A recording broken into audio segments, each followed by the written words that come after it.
Hello students, today we will discuss average rate of return method. It is also known as return on investment method. तो देखिए इसको short form में ARR या ROI से represent करते हैं, generally इसे ARR बोलते हैं। ठीक है, अब इसमें क्या देखा जाता है, इसमें ये देखा जाता है कि हमारी कैपिटल बजटिंग की टेक्निक्स चल रही हैं, उसका नेक्स्ट मेथड है ये। इसमें देखा जाता है कि the rate of return on investment in a project, मतलब जो रेट ऑफ रिटर्न है वो इन्वेस्टमेंट पे कितना रेट ऑफ रिटर्न हो रहा है, कितने इन्वेस्टमेंट पे कितना रेट ऑफ रिटर्न हमें अवेलेबल हो रहा है। ठीक है, तो ये किसे देखा जाता है, ARR, average rate of return method. ठीक है ना, तो देखिए इसमें होता क्या है, rate of return is equal to operating savings minus NI divide by NI। तो OS जो है वो है ऑपरेटिंग सेविंग्स और NI जो है वो है नेट इन्वेस्टमेंट। अब इसको समझिए, इसका सिंपल फार्मूला जो है वो ऐसा है, OS डिवाइड बाई NI। अब OS और NI से हमने डायरेक्ट डिवाइड क्यों कर दिया, क्योंकि ऑपरेटिंग सेविंग्स के बाद हमने इसमें से डेप्रिसिएशन डिडक्ट करना है। तो यहाँ पे हम लिख सकते हैं कि operating savings minus dep divide by net investment. Operating savings जो है मतलब हर साल का हमारा जो आने वाला पैसा है, सेविंग्स है, उसको ऐड कर दीजिए, माइनस उसमें से डेप्रिसिएशन घटा दीजिए। ठीक है, उसमें से क्या घटा दीजिए, डेप्रिसिएशन घटा दीजिए, डिवाइड बाई NI मतलब नेट इन्वेस्टमेंट। नेट इन्वेस्टमेंट से आपको डिवाइड करना है, तो ये डिवाइड बाई N जो ये कर रखा है इन्होंने, ये वही चीज़ है, डेप्रिसिएशन को घटा रखा है इन्होंने, बस डेप्रिसिएशन को घटा के दिखा रखा है। अब आप पहले इस फॉर्मूले को समझ लीजिए, इसको फिर याद करने में भी आपको इजी रहेगा। तो ऑपरेटिंग सेविंग्स का मतलब होता है कि जो भी आपके जो पैसा है, एवरेज अर्निंग हर साल की, उसको क्या करना है, आपको ऐड कर देना। उसमें से फिर 5 साल का है अगर, तो उसमें से अपने 5 ईयर्स का डेप्रिसिएशन घटा देना है, डिवाइड बाई उसकी नेट इन्वेस्टमेंट को आपको डिवाइड कर देना है।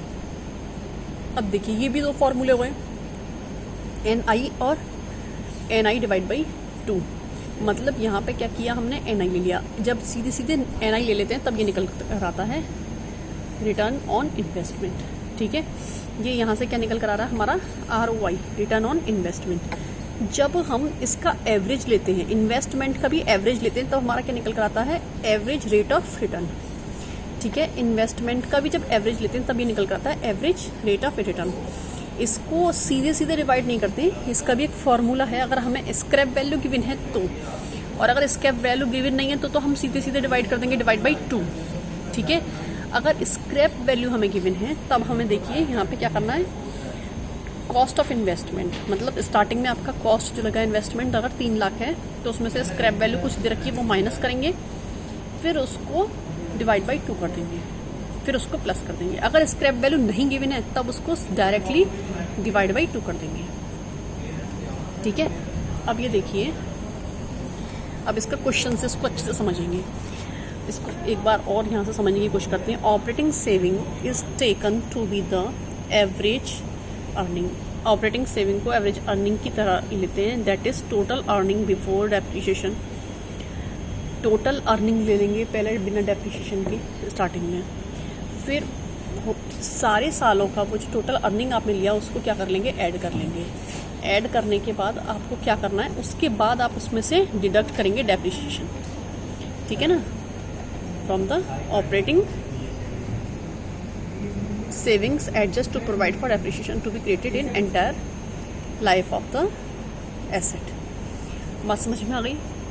अब इसको क्वेश्चन से समझिएगा और अच्छे से समझ लेंगे आप लोग।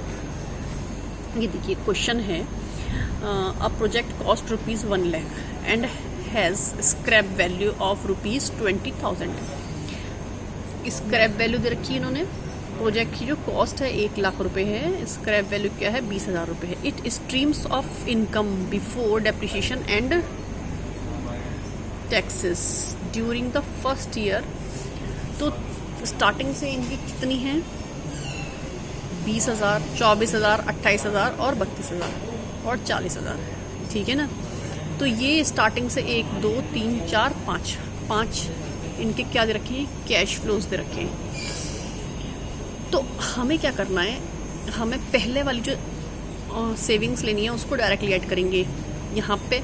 सबको ऐड करने के बाद इसको जो है एवरेज करेंगे, तब उसमें से डेप्रिसिएशन निकालेंगे। ठीक है, एक हमें क्या करना है, ऑपरेटिंग सेविंग्स निकालनी है, एक हमें निकालना है इन्वेस्टमेंट। तो ऑपरेटिंग सेविंग्स के लिए सबको 1 2 3 4 5 पाँचों को ऐड कर लिया। पाँचों को ऐड करके आया हमारा 144,000। उसके बाद इसको डिवाइड बाई 5 कर दिया, तो ये आ गया आपका 28800। ठीक है, तो ये हमारा आ गया total profit before dep and tax आ गया था 5 ईयर का। अब हमें क्या आ गया, average profit before dep and tax. अब हमारे पास क्या गया, एवरेज प्रॉफिट आ गया डेप्रिसिएशन से पहले का और टैक्स से पहले का। ठीक है, अब हम इसमें से क्या कर देंगे, अब हम इसमें से डेप्रिसिएशन को माइनस कर देंगे।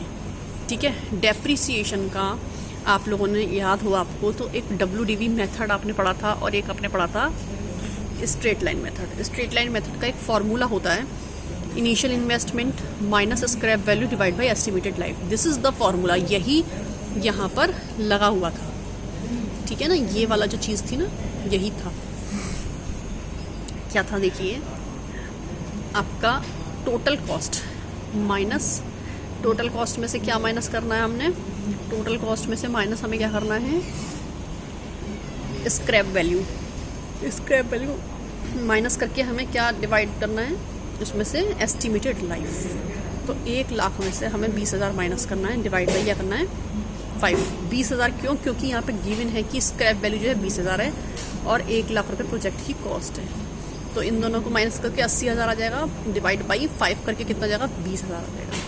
नहीं सॉरी 80,000, 20,000 तो 4 में से 4 डिवाइड करके होगा, 80,000 को 5 से डिवाइड करेंगे तो आपका आ जाएगा 16,000। अब इसमें से हमें इस वाले अमाउंट में से 16,000 हमें घटा देना है। घटा देंगे तो हमारे पास क्या बचेगा, 12,800। ठीक है, 12,800 हमारे पास बच रहा है। अब ये वाली कौन सी आई है हमारी, ये हमारी आई है ऑपरेटिंग सेविंग आफ्टर डेप्रिसिएशन। अब हमें इसमें से आफ्टर क्या निकालना पड़ेगा, टैक्स। टैक्स कितना है, 50%। क्या है टैक्स, 50% टैक्स। अब इसमें से डिवाइड बाई इसका हाफ कर लीजिए, 50% टैक्स हो गया है ना, माइनस कर लीजिए तो कितना हो जाएगा, हाफ कर लीजिए और माइनस कर लीजिए तो ये बचेगा आपका, यही अमाउंट बचेगा। ठीक है, 6,400। ठीक है ना, समझ में आ रही है बात। Operating saving after tax and dept. अब भी हमारा क्वेश्चन सॉल्व नहीं हुआ, अभी एक हमारे पास ये वाला अमाउंट आ गया लगाने के लिए, डेप्रिसिएशन और टैक्स माइनस करके, है ना, और अब हमें ये वाला और लगाना है। देखिए, अगर हमें रिटर्न ऑन इन्वेस्टमेंट का रिजल्ट देना है तो जो आपका नेट इन्वेस्टमेंट है उसी से डिवाइड कर देंगे, है ना, इनटू 100 कर देंगे। और अगर हमें एवरेज ARR देना है तो हमें उसका एवरेज करना पड़ेगा, क्योंकि स्क्रैप वैल्यू गिवन है तो उसका स्क्रैप वैल्यू वाले फॉर्मूले में पुट करके तब एवरेज लगाएंगे। ठीक है ना, ये वाला है स्क्रैप वैल्यू का formula, cost of investment minus scrap divide by 2 plus scrap. ठीक है, देख लीजिए आगे। देखिए यहाँ पे क्या होगा, ऑपरेटिंग सेविंग्स आफ्टर टैक्स ये हमारा आ गया था 6400 इंटू 100 डिवाइड बाई लाख, तो 6.4% आ गया। ठीक है ना, अब ये देखिए accounting rate on average return जो है, operating savings after tax and dept. Operating savings क्या है, टैक्स और डेप्रिसिएशन के बाद में। तो देखिए ये निकालना है हमें, ये इसका देखिए ये क्या था हमारा, initial investment minus scrap value divide by 2। ठीक है ना, फिर plus scrap value. This was the formula जो अभी देखा था हमने। तो ये क्या था, अब initial investment minus scrap value divide by 2 plus scrap value, तो ये हो गया 60,000। तो आपका यहाँ पे ARR में ये जो आपका आ जाएगा अमाउंट, ये होगा 60,000 डिवाइड करेंगे, और ये वाला तो हमारा पहले ही निकला हुआ था operating savings after depreciation and tax, इसमें मल्टीप्लाई बाई 100 कर देंगे, डिवाइड बाई 60,000 कर देंगे, तो ये हो जाएगा हमारा 10.67%। ठीक है, 2 आंसर्स आ गए, ये ROI का और ARR का। ठीक है, कोई दिक्कत हो तो बताइएगा, पूछिएगा। चलिए, okay, have a good day.